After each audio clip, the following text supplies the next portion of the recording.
Ake siqhubeka nendaba yethu lana emnandi engicabanga ukuthi abantu abaningi ukuthi sifika futhi angiboni nokuthi uqeda nini nomakhosi uMasikhakhane ukuthi kobe kuyi episode esingaki uphathi bani ngoba ngempela sibe nenhlanhla uJehova sikhanyisele ekutheni sibe naye namhlanje lana kukhona abaningi abazosizakala engidlula nokuba majini ukuthi abantu abangakanani either bazothola ulwazi kuyena 2 abanye bazothola ukuxhumana naye 3 bazothola ukufunda incwadi zakhe kuningi kodwa sizokuthola sikuzuze nje ngawe nje uwedwa mase kube emlaleli ngiphinde ngitshele kahle umakhosi lo uMasikhakhane uyi-spiritual healer author and business woman siqhubeka nengxoxo yethu besakhuluma ngesiphiwo uJehova ngabazali umlando wakho lo usuka khona sengifisa manje siqhubeke masithi uhlobo njani ovamise ukuhlangana nalo labantu awuyemntu specialize uthi ngispecialize lo kodwa uyakwazi ukubona ukuthi napha abantu senge umuntu uyawazi ukuthi khona engeke ngize ngimkhohle oqala okugcina engahlangana naye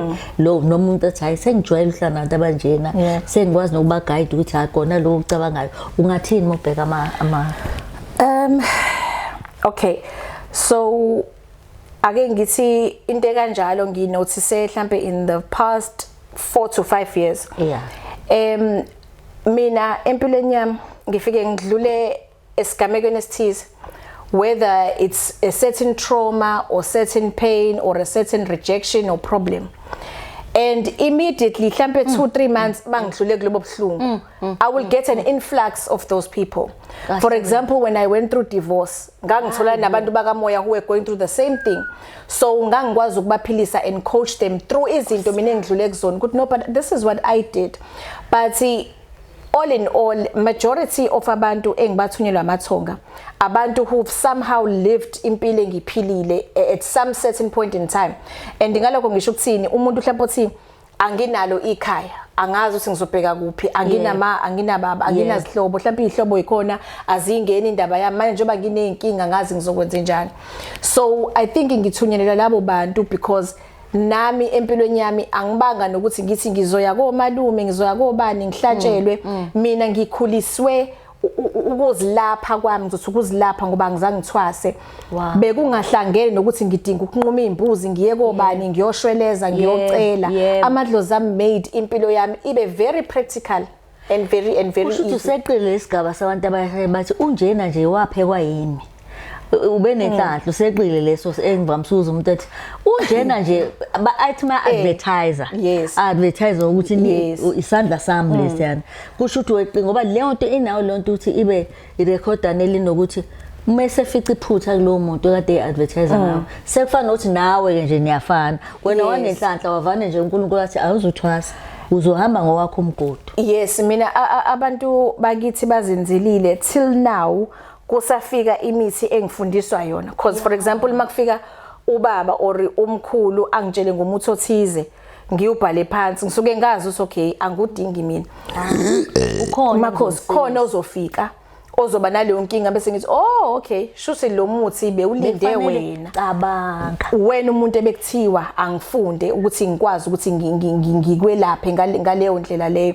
And I think lento ukuthi uphekwe umuntu ine entitlement ethize because as much as ngingasho ukuthi idlozi lami ngithwasisile ngoba nami bengumntwana khona ikhathi la bengithi nami ngithi ngiyoncineza ngomeni ezindala kunami and mina I think khona la ngihambe ngablindeka khona kakhulu ngoba nginothando lolo leqile ngiyakuzwa. So kunabantu ebengiya kubona ngimbona njenganomuntu ozoba umzali kumina spiritual kuhamba isikhathi ngithi hayi unomona wami lona ishintshe ubonze unamanga khona ungasahambi kahle la uyabona ibehavior noma ufika kuyena umuntu sunokunyanya okuthizeni ubona ukuthi yabo sengiyacasacasula ngoba manje kodwa kwabanjani yes because manje ungazi ngisawumntwana ngidwanguza ngiyakhula in front of manje ngiyakhula phambi kwakho awunanka nama red uphuma nasemaphepheni ayi seshintshile yonke sengizicefenyane bese usuyahlehla but into engiyithandayo ngabantu abadala ukuthi umese advertise alisali igama lakho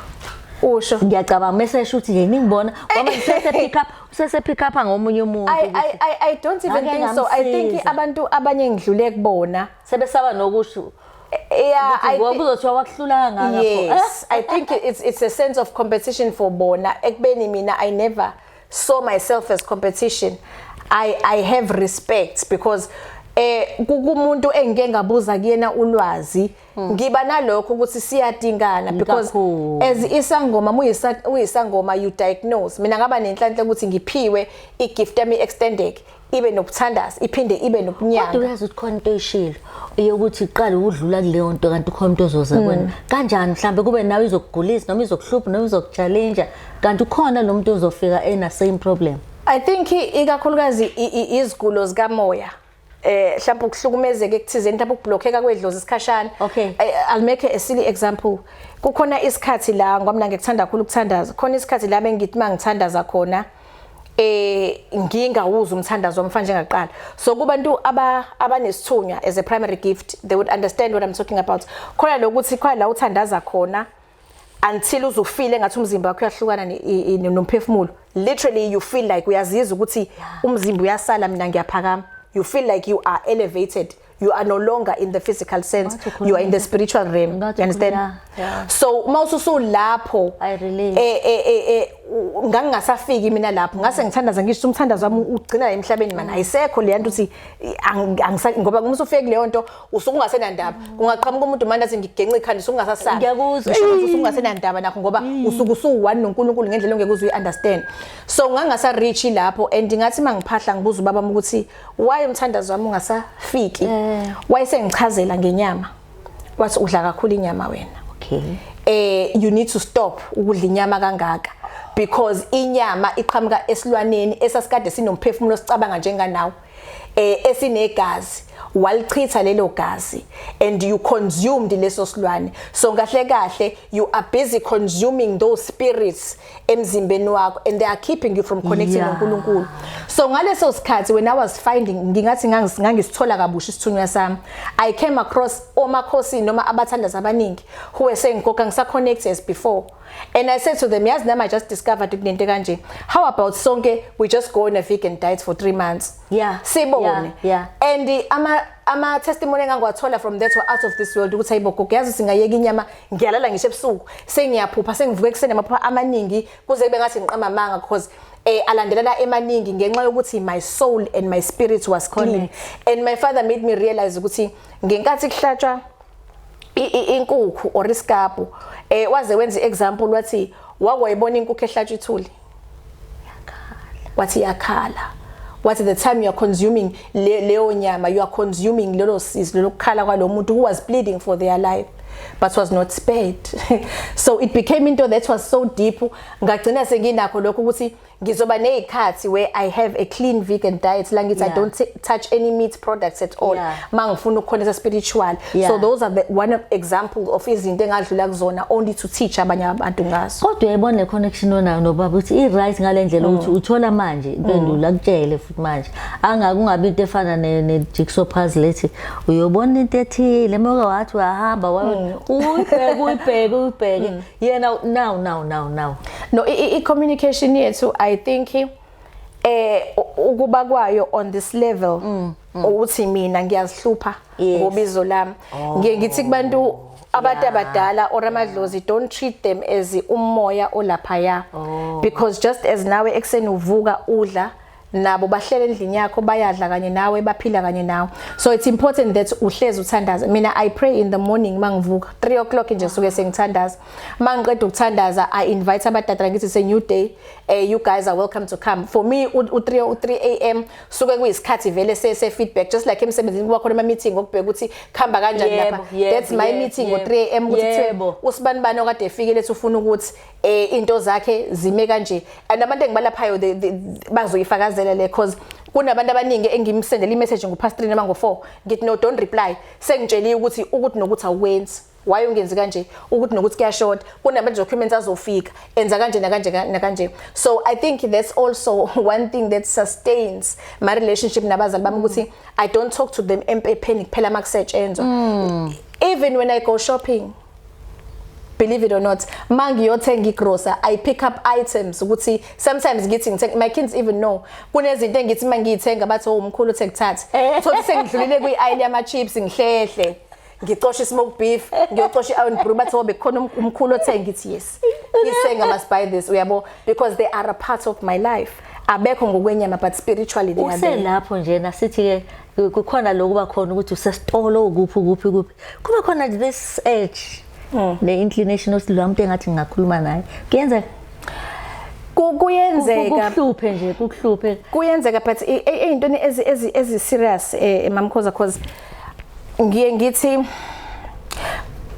angikwazi ukuvimba umuntu ngimtshele ngomjolo uyabo angikwazi ukuthi umuntu umnakweni uyaqhwiza uhlayeleni nomdala ungayilungisa impilo yakho uyabona uthembeni abantu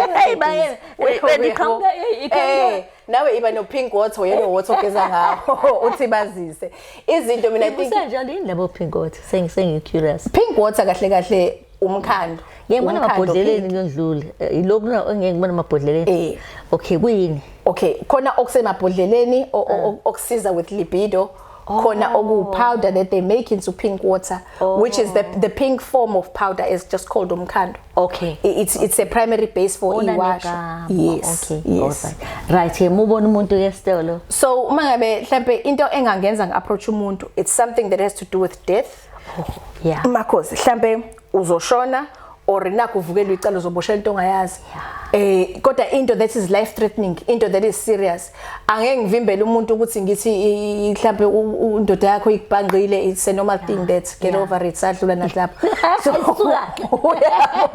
it's always something serious nakhona futhi if ukholelwa I'll tell you if you don't believe I won't bother myself uzuhamba ungasizakala ngoba manje usuwahlala uskeptical abanye kanjalo but I think mina with me kubantu engeke ngabatshela endleleni the key is ukuthi abantu ngabagross angibagross abantu angithi umuntu ngimtshela because sometimes bangabe mhlawumbe I remember once I had an acting gig somewhere and I picked up something uzo act yes ngomunye owaye crew member ngamtshela ekhoneni ngathi okay if ungenankinga let's talk about this so ngithema ngiqeda kuyena the reason ngiphatha the example yes it was okay into engenza ngipick up this example is because after that baningi abantu abathumela kumina for the simple reason ukuthi ngamtshela izinto besides ukuyivuma ngathi ungezi kumina hamba kumuntu wakini nimhamba kini okulaphayo muthanda hamba uyohlola kwabanye abantu abathathu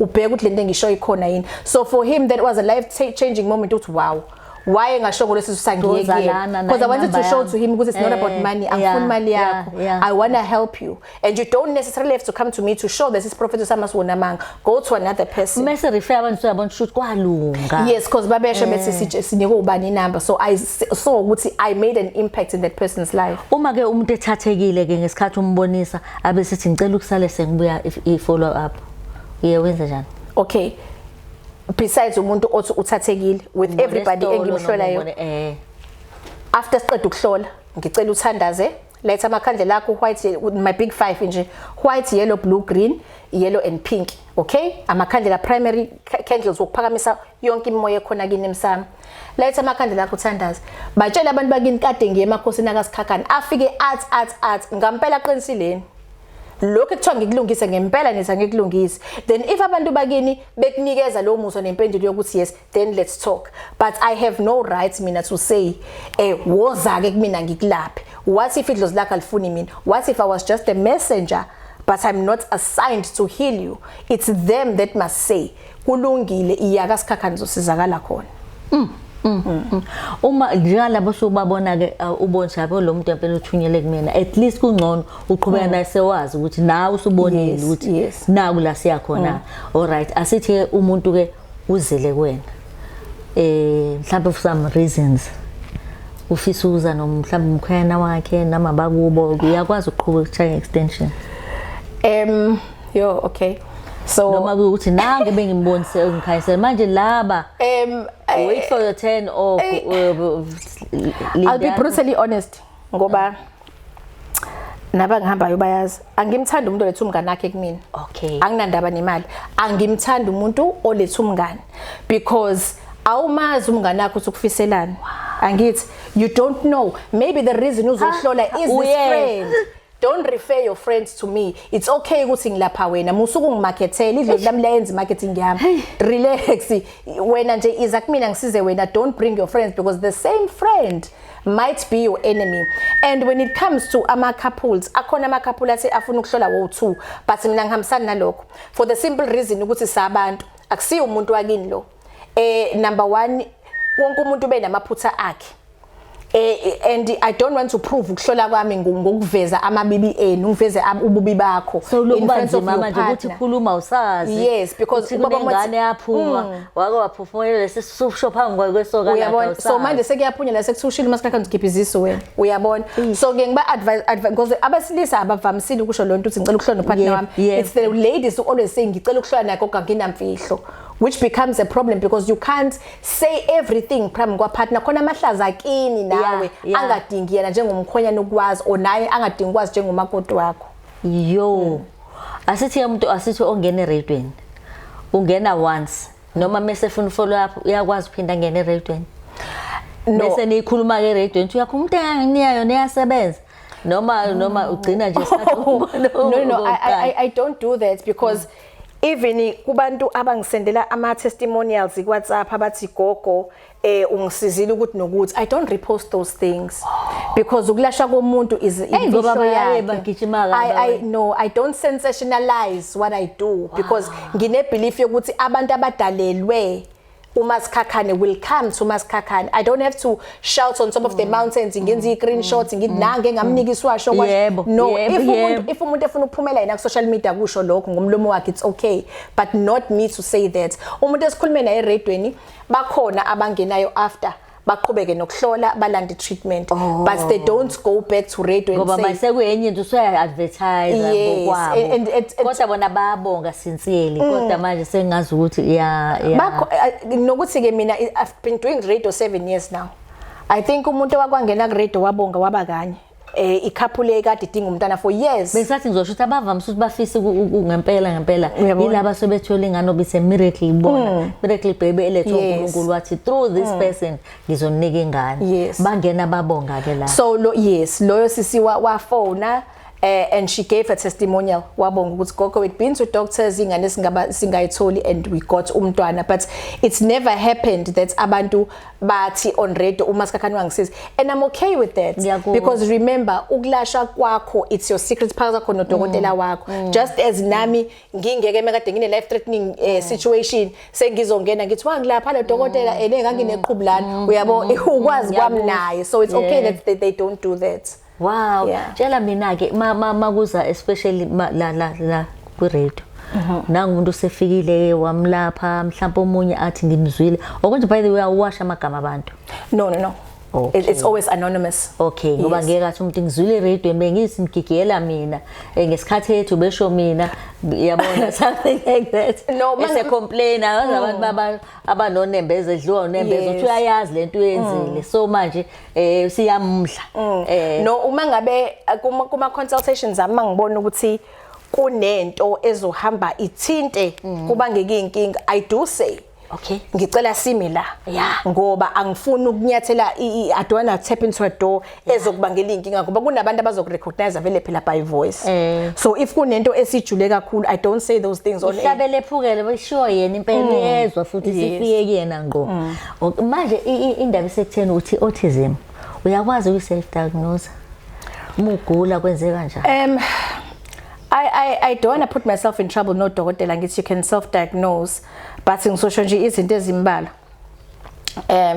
For example einganeni ezincane ingane encane neautism ayijwayele ukuhamba ibeka inyawo phansi, ijwayele ukuhamba ifuna ukucokama, inokuthanda ukudlala umdlalo ukuthi njalo ifuna ukudlala like ayibuza ubhlungu, inokufuna ukuyishaya, inokufuna ukuyilimaza, inokufuna ukukhala excessively, and zine pet uba ne pattern yokufuna ukurepeata into eyodwa. So if edlala ngale libhodlela uzofuna ukuliphinda phinda adlale ngalo njalo.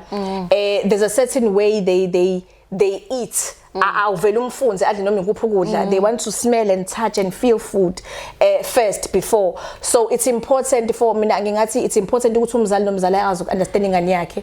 So bese yenze kahle yonke autism ngendlela inana nabantu ngithi abangihamba mama befisa ubuza ba always ngazi ukuthi kosama kufila befuna khona abazali yazi kwala ngisesenodokotela amhambayo kwala ngisho kukhona uhlale kusalela njalo ukuthi lento ngiyayibona kuze kuthini ngimdlisa la maphilisi kuze kuthini ngenze lento ayikho enye indlela uyabona mhlawumbe uthola ukuthi wena wena a messenger from God. Yes. Ezokwenza ukuthi iqhamuke ngenye indlela into autism ezofika ithi ngci la ifuna khona, that's why ngafuni siyisheshise. Yes. Kodwa uthe nawe wena ke kanjani? Yes, mina I discovered ukuthi I'm autistic through my drama teacher.